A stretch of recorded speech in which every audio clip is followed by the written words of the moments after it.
The Crow is the latest remake slash reimagining of the 1994 film slash graphic novel, where we follow Eric Draven, played by Bill Skarsgård, and Shelley Webster, two people who fall madly in love and become victims to a horrible tragedy, and Eric then being granted the powers of the Crow to get his revenge for the terrible deed done to them. That's all pretty much. Without giving any spoilers to you guys, this will be a spoiler-free review.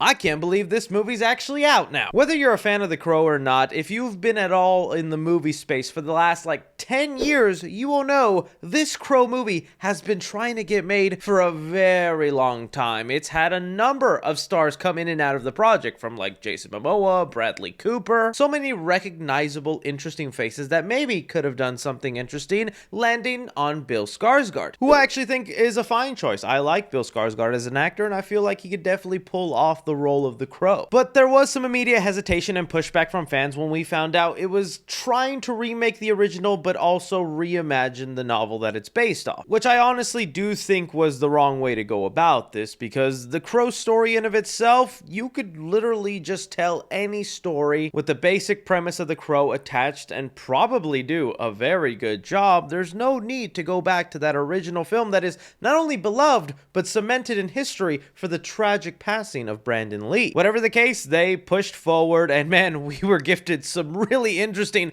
first look images with Bill Skarsgård having a nipple for an eye complimenting his tattoo. And well, me personally, I was open-minded. I'm not gonna pretend here and say that The Crow is one of my favorite movies of all time, or I have a strong nostalgic attachment to it. I think it's a fine movie. I understand why people love it, but I never grew as passionate about it, so I thought, I won't be as offended with some of the changes they make in this film, and I've seen it, I've experienced it, and I'd like to wash it out of my head now. Unfortunately, The Crow is what everybody was expecting it to be, is a major disappointment and letdown that does not even compare to its original. There are a couple of positive things about the movie, though, I want to get to before talking about the things that just don't work about this film. For one, I don't think this is an awful movie. I know that's not really the highest praise you can give it, but some people were really treating it like this would be unwatchable garbage, and I don't think it is. In fact, I do think there's going to be a minority of people that can find enough enjoyment from what is here. Because starting off with Bill Skarsgård, there were bits of his interpretation of Eric I quite like. The tattoos and weird hairstyle did not bother me in the movie. There's some weaker moments with Eric himself, but there are also some really strong moments where Bill Skarsgård is really giving it his all, and man, his just physique and presence as the Crow,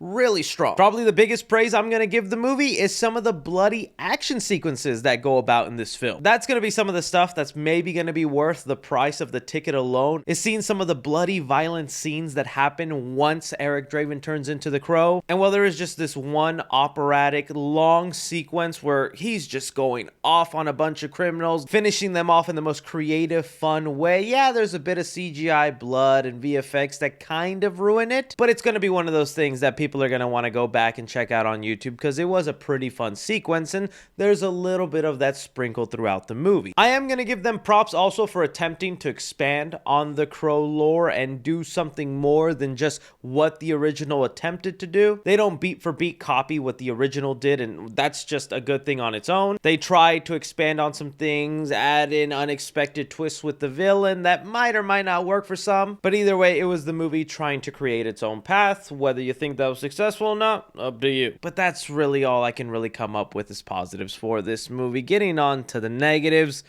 Okay, where to begin, man? I feel like the film is just very poorly paced. There are times where the movie is just slow, dragging its feet. You know the formula of the Crow and what's supposed to happen to this couple and where Eric Draven's supposed to end up, and you're kind of just waiting for those moments, and the movie just feels like it's dragging its feet. And then it'll start to give you little nuggets of excitement, little things of what the movie could be, with bloody action sequences, Bill Skarsgård doing things with his powers, and maybe some intriguing stuff into the world, but all that is so short-lived, and it goes immediately back to just dragging its feet. It's so frustrating. And I say frustrating on purpose because it honestly should not be that hard to come up with a good Crow movie. That's one of my biggest reasons for why I think they should not have tried to touch the original story that we know, and should have just came up with its own original take, but using the basic premise of The Crow is just two people that fall in love, or two people in a situation, something terrible happens to them, they die, one of them is gifted the powers of the Crow, and for the rest of the movie, you're just seeing them now have these godly abilities and getting sweet, sweet revenge on some terrible people. That premise, you could do so many cool, fun stories, and it should be so satisfying as the viewer to see someone that was done so dirty, so wrong, get their revenge and make all these bad people suffer. Like, again, that should be so easy, and yet it's not. Even when we get to Eric Draven turning into the Crow in this film, it still drags its feet. You think that's finally when the movie's gonna kick into gear and you're gonna start seeing all this stuff? I kid you not, and I'm sorry if you think this is a spoiler. The boy basically has to become the Crow twice. Turned in the Crow the first time did not do anything for him. It's only until he turns into the Crow a second time that we then get the superpowered being we're expecting. Why did you have to do that? When getting on to the villain, not only is the villain just like pretty flat, so boring, but they also add a supernatural twist to the villain. It's explained very early on, and that, I don't know, that just makes me lose interest. And that's so weird to say out loud, because the Crow universe is a supernatural world. I mean, you're a person that's killed off, sent to the afterlife, and then is being able to be brought back and given all these powers. There's already an inherent supernatural element there. But when you also add a supernatural element into the villain, for some reason, it just doesn't work well. And even the stuff they try to do with the villain in comparison to the Crow and all that, there's really no big payoff for that. Probably the thing that's going to be most divisive, that some people will disagree with me, is I really wanted to buy into the relationship between Bill Skarsgård and FK Twigs, who plays Shelley Webster in this movie, because I do see the glimmer of chemistry in there, and there are times in between them early on in the movie when they're meeting up, starting to flirt a little bit, fall in love, where I'm like, okay, I could buy into this. I could see the tragedy that would happen if this couple were to die, but it just goes into a direction where, yo, they bang a lot, so you know that means they definitely in love. And I'm not here, to commentate on anything like that. I feel like I just set myself up for, Chris just admitted he basically doesn't bang. What a loser. But like with the story of the Crow, Eric and Shelley, these are two people you're supposed to believe love each other so much that they're willing to give up each other's soul because of how madly in love they are. And there is a point in the movie where they just stop developing them as a couple and just show you montages of them banging, and you're like, that's how we know these guys are in love. It didn't feel that way. Not even just that, but I feel like the movie took an interesting approach of making it very clear that, like, Shelley was the main character for a large chunk of this movie. A lot of the film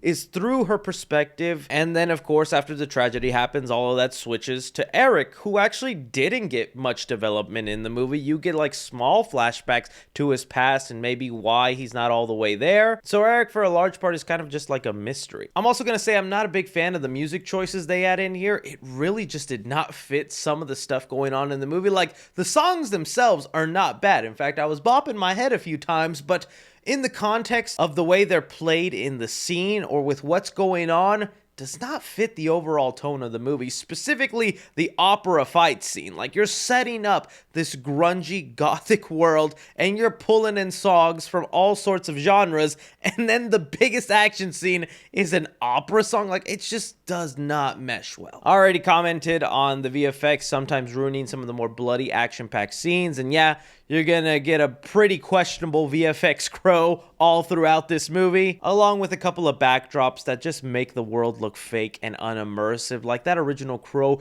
is so good at making the city feel like its own character at times and really immersing you into this nasty world, and this Crow just really didn't do that for me. So I wanted to give this movie a chance, and like I said, I think there will be some people that buy enough into the love relationship between Eric and Shelley in this movie, and that's maybe props to the movie for trying to flesh out that relationship instead of just killing them off as soon as the movie begins like the original. But even then, every other element of this movie just fell flat, and I'm just frustrated with the fact that the Crow, when he's being the Crow, when he's taking bullets, when he's fighting bad guys, getting his revenge, you are invested. You're like, yes, make this the entire movie, but they don't. They stray away from that and add just dull, uninteresting elements, and it just waters down the movie. So for The Crow, I'm gonna give action 3 stars. There's a sprinkle of little violent, bloody action scenes throughout the movie, but there is one really awesome opera scene where the Crow is just going crazy on a bunch of people, but because of how poor the pacing is, a lot of these action scenes just come too late in the movie. You're already kind of checked out. Comedy in the movie, I'm gonna give it 1 star. There are attempts of humor in here, and for the most part, they just fall flat. Drama in the film, I'm gonna give it 2 stars. Props for attempting to make the romantic element of this movie a much larger focus, really trying to build them up. I felt like it was working up into a certain point, and then from there, I just really couldn't care about either character, and so it made him getting revenge and going after these people less satisfying and not as interesting to watch, especially when the villain also has his own supernatural subplot. Heart in the movie, I'll give 1.5 stars to. There are some bloody sequences and some characters get killed off in pretty gruesome ways. It is, though, unfortunately watered down with some VFX. And suspense the movie, I'm gonna give it 2 stars because I just couldn't find the care for these 2 characters and the plot they were going with. I was more just dreading my experience and waiting for it to end. Casual moviegoers into The Crow, I'm gonna give it a C+. Cinephiles, I'm gonna give it a C-, and critically, I'm going to give it an F. While yes, this Crow movie is bad, I still think there are a few redeeming factors in it for you to watch it and rent it at home. That'll do, Donkey. That'll do. Like I said, I don't think it's absolutely unwatchable garbage. There are a couple of interesting things they do in there, but for the most part, I was just uninterested with the entire movie, aside from the little bloody action sequences they threw in. Let me know what you guys thought about The Crow when you went out to go see it. Are you happy with it? Are you not happy with it? If you are someone that loved it and disagree with me, please let me know. Don't forget to like, subscribe, follow me on Twitter at 3C Films or on TikTok at 3C Films. But as always, I'm Chris. Take care.